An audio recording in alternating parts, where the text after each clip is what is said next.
Hey guys, back here with another video, YouTube video.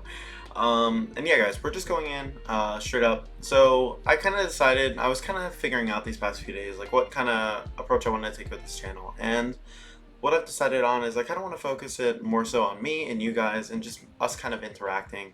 Me kind of giving you guys more advice on VGC, not necessarily so much battle issues, although we can't talk about that, right? That is going to be probably something that comes up at some point. But I wanted to get more into the aspect of competing and just tournament mentality and how to approach the game. And the reason why I want to focus on this is because I was looking at a bunch of other YouTube content, and right, this isn't to say they're bad YouTubers, this isn't to say they don't know what they're doing. Clearly, I'm just starting my channel up, YouTube channel, but I want to make it something different. I want to make it something unique, something where I interact with you guys and I offer you something different.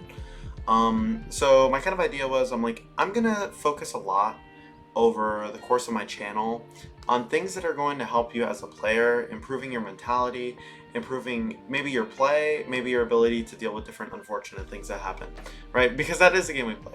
So if you guys do not already know, I do stream a Twitch down below. If you guys want to see more battle content, see me battling, see my teams that I bring to different online stuff, definitely check me out there.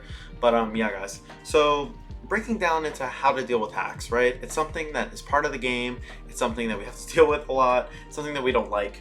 But the first thing I always do whenever I get hacks is like, how did we get here, right? How did I get in this situation where maybe I got flinched by a rock slide, I got crit by a move, I got burned, I got frozen, whatever, right? You guys get the idea. This is something we all have to deal with.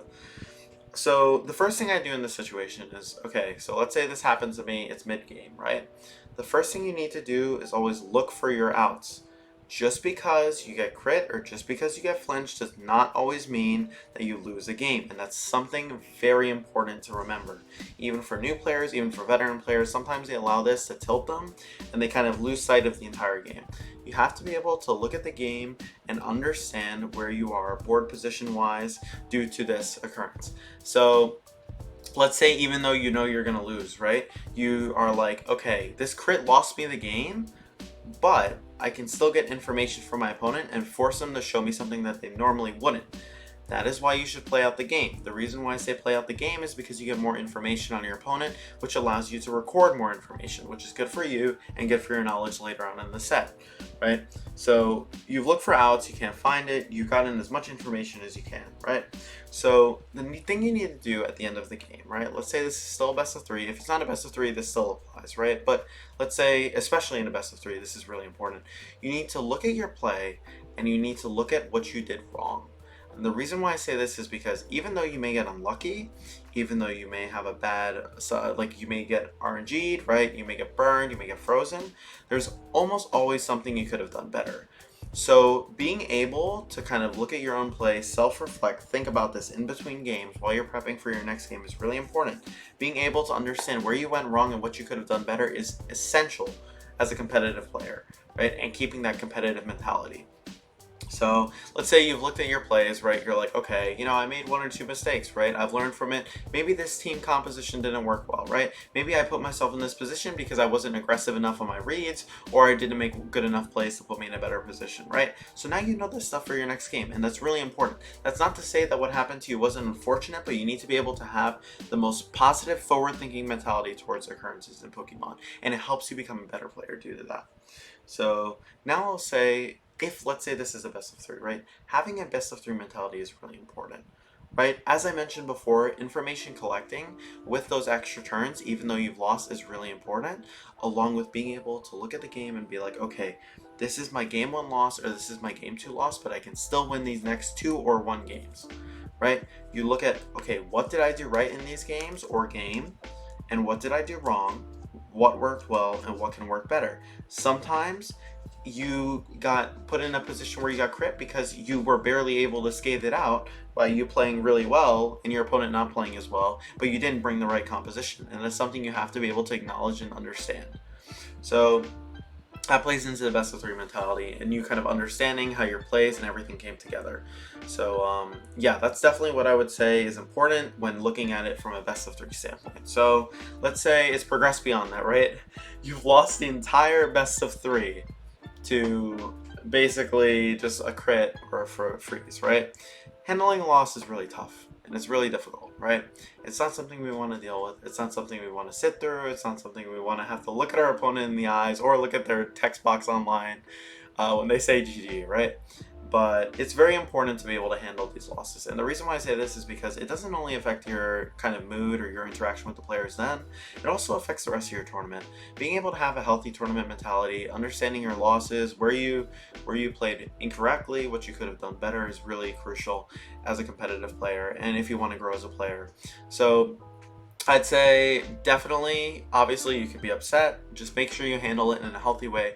Don't rage on Twitter, don't call out your opponent, don't yell at them, don't tell all your friends in the venue how you get hacks. No one wants to hear about that. You need to be able to internalize your loss, see what you did wrong, see what you could have done better, and move on. Take it game by game, take it set by set, and make sure that you have a fresh mentality going into your next game.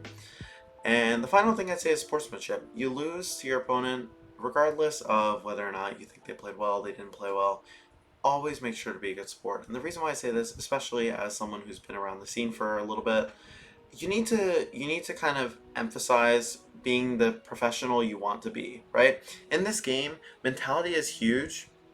So being able to kind of be the bigger player, be the better player, be the competitor you want to be is really important.